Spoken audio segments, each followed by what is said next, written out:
Good morning student. 8th class देखिए, ये आपका चैप्टर नंबर 3 है सिंथेटिक फाइबर्स एंड प्लास्टिक। इसमें हम पढ़ेंगे सिंथेटिक फाइबर्स क्या होते हैं, कौन कौन से होते हैं synthetic fibres, and synthetic fibres के एडवांटेजेस क्या हैं, डिसएडवांटेजेस क्या हैं, प्लास्टिक क्या होती है, प्लास्टिक की प्रॉपर्टीज़ क्या क्या हैं, और प्लास्टिक किस तरीके से एनवायरनमेंट को हार्म करती है, और इस डैमेज को हम कैसे मिनिमाइज़ कर सकते हैं, कैसे कम से कम हम प्लास्टिक का यूज़ ना करके हम एनवायरनमेंट को कैसे बचा सकते हैं।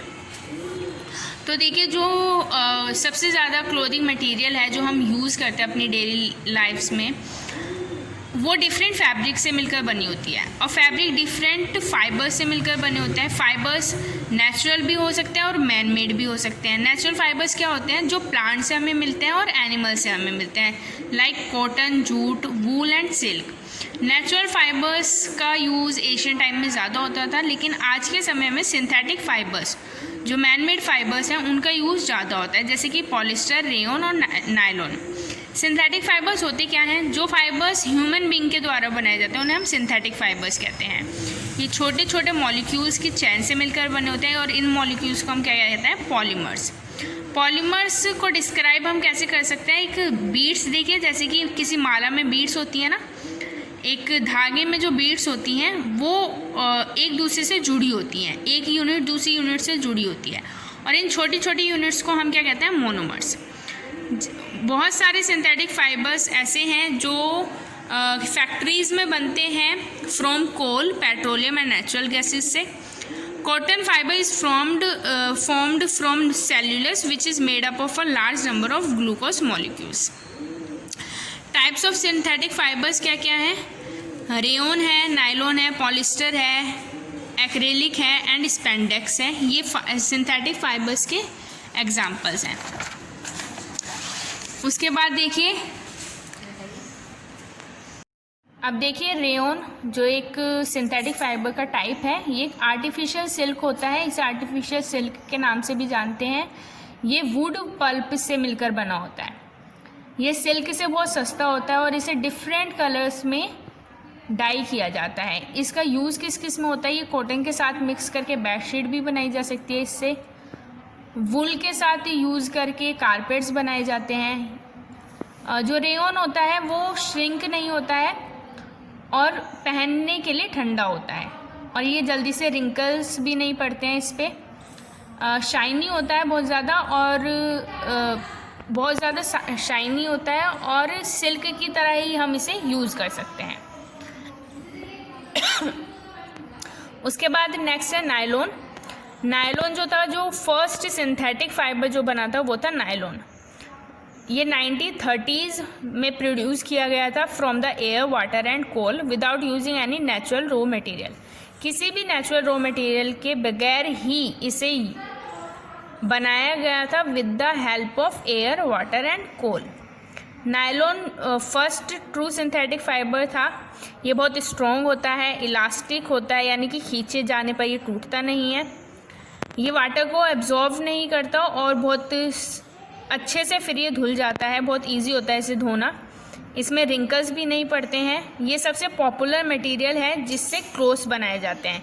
इससे क्या क्या चीज़ें बनाई जा सकती हैं, saris, socks, ropes, tents, tooth brushes, fishing net, car seat belt, sleeping bags, umbrellas, ठीक है। और ये इतना स्ट्रॉन्ग फाइबर होता है कि इसे पैराशूट्स बनाने में भी यूज़ किया जाता है, और जो रोप क्लाइंबिंग करते हैं उससे भी ये यूज़ होता है, उस रोप को बनाने में भी इसे यूज़ किया जाता है। ये इतना स्ट्रॉन्ग होता है जैसे कि कोई स्टील वायर होता है, और इससे बैडमिंटन की स्ट्रिंग्स वगैरह भी बनाई जाती है। जो टेनिस के रैकेट्स होते हैं उनकी स्ट्रिंग भी नायलॉन से ही बनाई जाती है, ठीक है।